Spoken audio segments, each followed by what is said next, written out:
एक परियोजना का इंतजार है, करीब 45 वर्षों का इंतजार to see the day of light. एक परियोजना जिससे पौने 4 लाख हेक्टेयर में सिंचाई होगी, 125 मेगावाट जल विद्युत उत्पादन होगा, 49 मिलियन क्यूबिक मीटर के पेयजल की व्यवस्था होगी और तकरीबन 5,000 टन मछली का उत्पादन होगा। ये परियोजना है छत्तीसगढ़ की बहुत ही चर्चित और बहुप्रतीक्षित बहुउद्देशीय परियोजना बोध घाट परियोजना, जिसको लेकर छत्तीसगढ़ के मुख्यमंत्री विष्णुदेव साय जी ने प्रधानमंत्री नरेंद्र मोदी जी से मुलाकात की और उसके बाद उनकी मुलाकात केंद्रीय जल शक्ति मंत्री सी आर पाटिल से हुई और एक बार फिर उम्मीद है कि ये परियोजना आगे बढ़ेगी।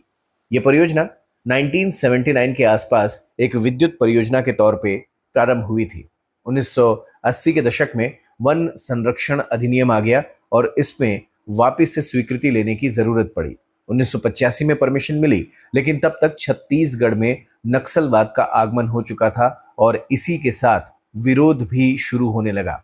इसके उद्देश्य में सिंचाई है, विद्युत का उत्पादन है, रीजनल डेवलपमेंट है, जल प्रबंधन है और अब इसमें एक नया अध्याय इंटरलिंकिंग ऑफ रिवर भी जुड़ गया है, जो इंद्रावती और महानदी के वाटरवेज को आपस में जोड़ेगा और तकरीबन पूरे छत्तीसगढ़ में इलेक्ट्रिसिटी जनरेशन के और साथ ही साथ सिंचाई और पेयजल के नई व्यवस्था शुरू करेगा।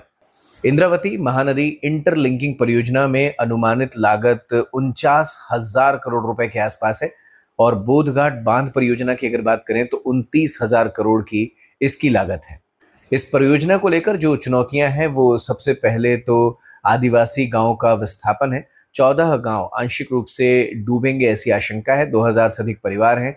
13,783 हेक्टेयर वन भूमि और कृषि भूमि के डुबान में आने की आशंका है, जिसमें साल, सागौन, महुआ जैसे मूल्यवान पेड़ हैं। एक बड़ी चुनौती बोधघाट परियोजना के सामने नक्सलवाद की थी, जिसे लेकर छत्तीसगढ़ सरकार पूरी तरह से विल पावर और डिटर्मिनेशन से काम कर रही है।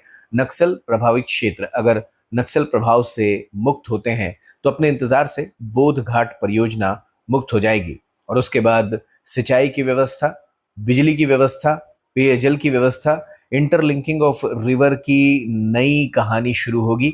लेकिन साथ ही साथ इन सब परियोजनाओं में पर्यावरण को कैसे सहेज के रख सकते हैं, इस सवाल का जवाब भी ढूंढते चलें तो भविष्य उज्जवल होगा।